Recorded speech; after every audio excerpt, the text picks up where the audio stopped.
Rakyat tidak percaya kepada proses demokrasi yang sekarang terjadi. Adanya proses pemilu, proses pilpres yang netral, yang transparan, jujur, adil. 3. Mas Anies. Kalau Jokowi diktator, Anda tidak mungkin jadi gubernur. Oposisi itu penting dan sama-sama terhormat. Sayangnya tidak semua orang tahan untuk berada menjadi oposisi. Pak Prabowo tidak tahan untuk menjadi oposisi. Apa yang terjadi? Beliau sendiri menyampaikan bahwa tidak berada dalam kekuasaan membuat tidak bisa berbisnis, tidak bisa berusaha. Karena itu harus berada dalam kekuasaan. Kata Anies harus ada transparansi. Seperti tadi, kalau Rizal Ramli menambahkan transparansi, audit, dan begitu terbukti dia menyelewengkan anggarannya, apalagi menyelewengkan APBN, maka parpol itu bisa dibubarkan dan pengurusnya bisa dipidana. Seru ya? Buat pendukung Prabowo, saya sarankan supaya menasehatilah ya. Umur sudah banyak, gemoy-gemoy yang dicitrakan secara masif itu semalam buyar total ya.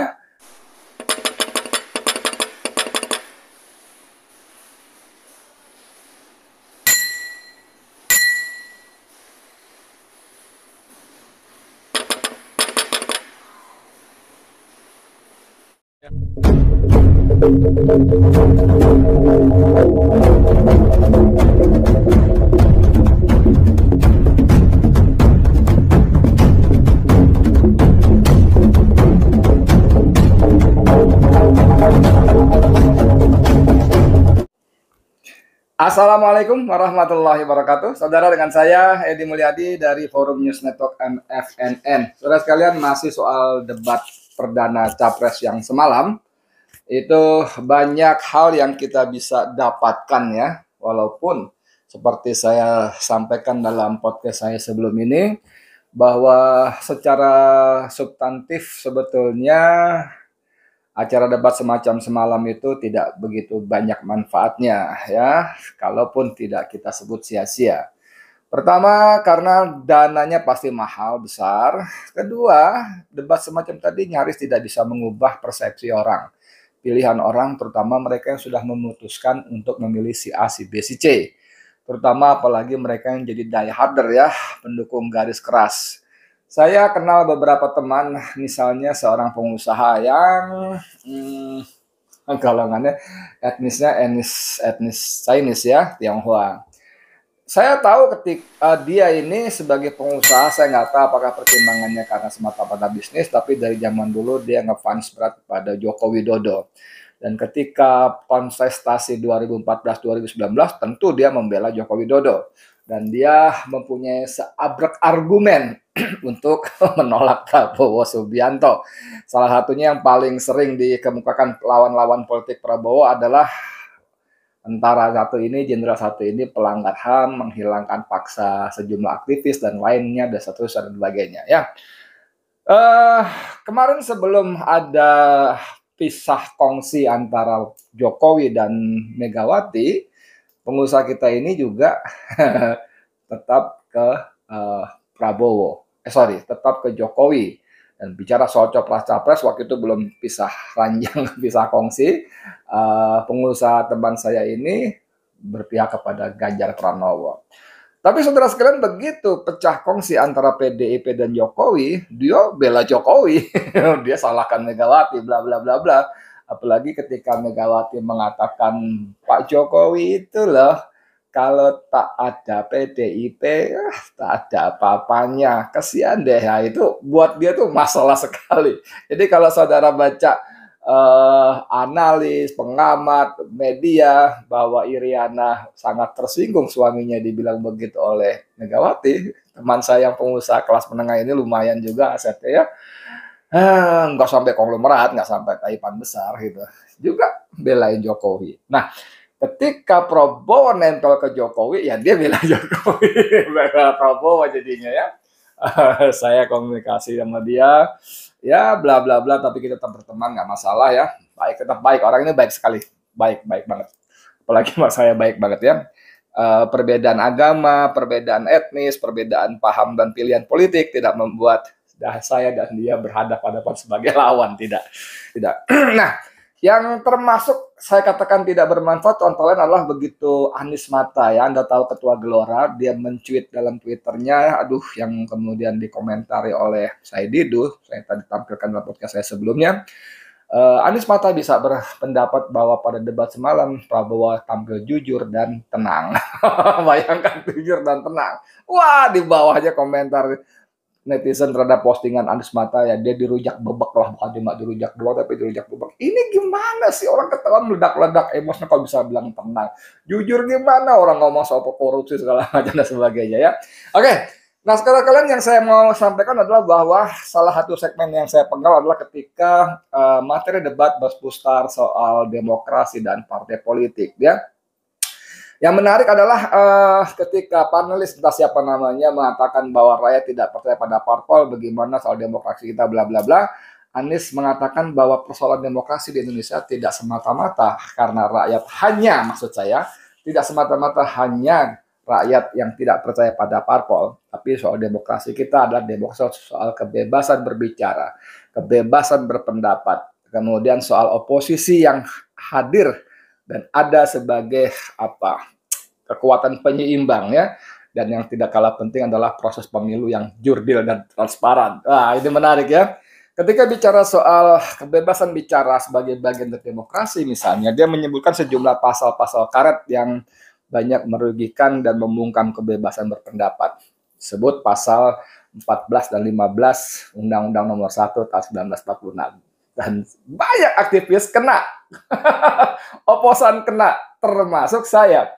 Saya dituntut oleh jaksa penuntut umum pasal 14 dan 15. Ada pasal-pasal berlapis, ada tuntutan subsidiar, lebih subsidiar, apalagi primer dan sebagainya gitu ya. Saya nggak gitu paham, ada 5-6 tuntutan berlapis. Jadi pasal-pasal ini memang pasal bermasalah. Ini pasal sapu jagat yang digunakan oleh penguasa. Anies merasa bahwa pasal ini harus dihapuskan. Kemudian soal oposisi, Anies mengatakan bahwa oposisi dan pemerintah sama-sama terhormat, tapi sayang tidak banyak orang yang tahan menjadi oposisi.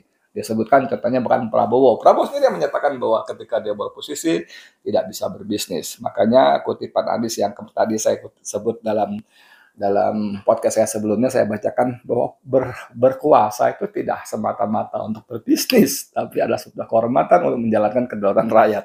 Ya. Nah, ketika sambung soal demokrasi yang dikritisi oleh Anies tadi, lagi-lagi mohon maaf ya, Prabowo menunjukkan emosionalnya yang mengatakan kalau Jokowi tidak demokratis, Anda tidak bisa jadi gubernur. Kalau Jokowi otoriter, Anda tidak bisa jadi gubernur. Ini kan sebuah tindakan yang menurut saya, maaf ya, bodoh sekali. Sorry ya, bodoh sekali. Pertama, dia emosional, tidak bisa mengatur emosinya, dan itu sangat berbahaya buat kesehatan dia kan, tentu kan, kena stroke kan. Kemudian membuat persepsi publik terhadap Prabowo juga jeblok. Saya katakan pada podcast saya sebelumnya, saya tadinya percaya Prabowo itu cerdas, pintar ya, dan bla bla bla lah gitu. Tapi dengan debat semalam, keyakinan saya bahwa Prabowo pintar, cerdas, segala macam gugur, kecuali seorang yang emosional, seorang yang tidak pede pada diri sendiri, selalu berkali-kali menisbatkan dirinya kepada Joko Widodo sebagai figur, sebagai teladan, sebagai patron. Sampai debat soal demokrasi pun dia bawa-bawa Jokowi untuk mengeliminasi Anies Baswedan. Kemudian soal parpol ya, seperti pertanyaan tadi. Kata Anies itu parpol itu yang harusnya soal pembiayaan itu diurus. Anies tidak secara eksplisit memberikan solusi soal pembiayaan ya, karena dia bilang semua itu perlu biaya operasional parpol, kampanye dan sebagainya. Nah, soal ini saya ingat Rizal Ramli secara lebih lugas mengatakan bahwa sudah saatnya parpol itu dibiayai negara supaya bagus nih, masuk nih nyambung dengan Anies. Supaya parpol lebih fokus pada penciptaan kader, rekrutmen, penyiapan para pemimpin di masa depan, dan yang paling penting lagi supaya parpol tidak mencuri dari APBN ya, dengan dalih membiayai parpol segala macam. Karena dengan uang dari negara, parpol bisa hidup secara normal, kan gitu kan. Dan seperti kata Anies, harus ada transparansi. Seperti tadi, kalau Rizal Ramli menambahkan transparansi, audit, dan begitu terbukti dia menyelewengkan anggarannya, apalagi menyelewengkan APBN, maka parpol itu bisa dibubarkan dan pengurusnya bisa dipidana. Seru ya? Bagus ya? Yang terakhir tentang proses pemilu yang jurdil. Ini Anies tidak banyak menyerang, tapi dia menekankan pentingnya akan diuji demokrasi kita pada pemilu kali ini. Apakah bisa jurdil, bisa fair, dan sebagainya. Oke, jadi yang lebar. Ini kutipan segmen soal demokrasi dalam debat perdana capres semalam. Silahkan. Saya rasa lebih dari sekedar partai politik. Rakyat tidak percaya kepada proses demokrasi yang sekarang terjadi. Itu jauh lebih luas dari sekedar partai politik. Ketika kita bicara demokrasi, minimal ada tiga. Minimal tiga nih. Satu, adalah adanya kebebasan berbicara. Yang kedua, adanya oposisi yang bebas untuk mengkritik pemerintah dan menjadi penyeimbang pemerintah. Yang ketiga, adanya proses pemilu, proses pilpres yang netral, yang transparan, jujur, adil. Tiga. Dan kalau kita saksikan akhir-akhir ini, dua ini mengalami problem. Kita menyaksikan bagaimana kebebasan berbicara menurun, termasuk mengkritik partai politik. Dan angka demokrasi kita menurun, indeks demokrasi kita. Bahkan pasal-pasal yang memberikan kewenangan untuk digunakan secara karet kepada pengkritik, misalnya Undang-Undang ITE atau pasal 14, 15 Undang-Undang Nomor 1 tahun 1946. Itu semua membuat kebebasan berbicara menjadi terganggu. Yang kedua, oposisi. Kita saksikan minim sekali adanya oposisi selama ini. Dan sekarang ujiannya adalah besok. Bisakah pemilu diselenggarakan dengan netralitas, dengan adil, dengan jujur? Ini ujian ketiga.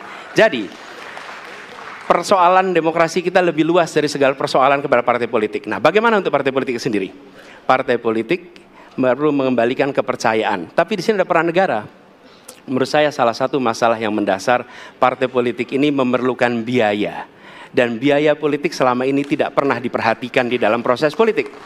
Untuk kampanye, untuk operasional partai, semua ada biayanya. Sudah saatnya pembiayaan politik itu dihitung dengan benar. Ada transparansi, sehingga rakyat pun melihat ini institusi yang bisa dipertanggungjawabkan. Jadi salah satu reformnya adalah reform pembiayaan politik oleh partai politik. Mas Anies.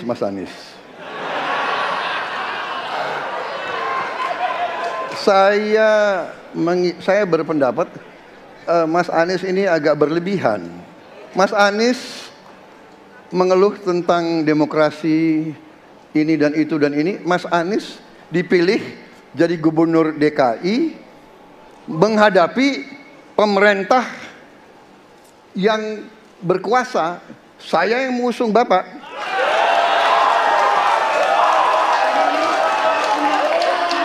Kalau demokrasi kita tidak berjalan, tidak mungkin Anda jadi gubernur.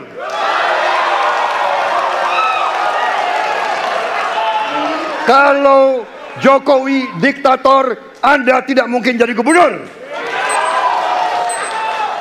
Saya waktu itu oposisi, Mas Anies. Anda ke rumah saya, kita oposisi, Anda terpilih. Waktu habis, Bapak. Harap tenang, Bapak Prabowo. Ketika kita menghadapi sebuah proses demokrasi, di situ ada pemerintah dan ada oposisi. Dua-duanya sama terhormat. Dan ketika proses pengambilan keputusan itu dilakukan, bila ada oposisi, maka selalu ada pandangan perspektif berbeda yang membuat masyarakat bisa menilai. Karena itu oposisi itu penting dan sama-sama terhormat. Sayangnya tidak semua orang tahan untuk berada menjadi oposisi. Oke? Seperti sampaikan Pak Prabowo tidak tahan untuk menjadi oposisi. Apa yang terjadi? Beliau sendiri menyampaikan bahwa tidak berada dalam kekuasaan membuat tidak bisa berbisnis, tidak bisa berusaha. Karena itu harus berada dalam kekuasaan. Kekuasaan lebih dari soal bisnis, kekuasaan lebih dari soal uang, kekuasaan soal kehormatan untuk menjalankan kedaulatan rakyat. Oke, saudara sekalian, gimana ya? Saya tidak ingin menyimpulkan lagi, tapi memang beda kelas ya, beda kelas. Sorry banget ya, buat pendukung Prabowo, saya sarankan supaya menasehatilah ya. Umur sudah banyak, gemoy-gemoy yang dicitrakan secara masif itu semalam buyar total ya, tanpa aslinya. Sampai kalau kita baca di Twitter, ini ngeri sekali nih orang, belum berkuasa seperti ini, apalagi kalau berkuasa, mengerikan sekali. Anda gimana? Saya sependapat dengan kata netizen itu ya. Saya Edi Mulyadi untuk FNN, untuk Indonesia Lebih Baik. Assalamualaikum warahmatullahi wabarakatuh.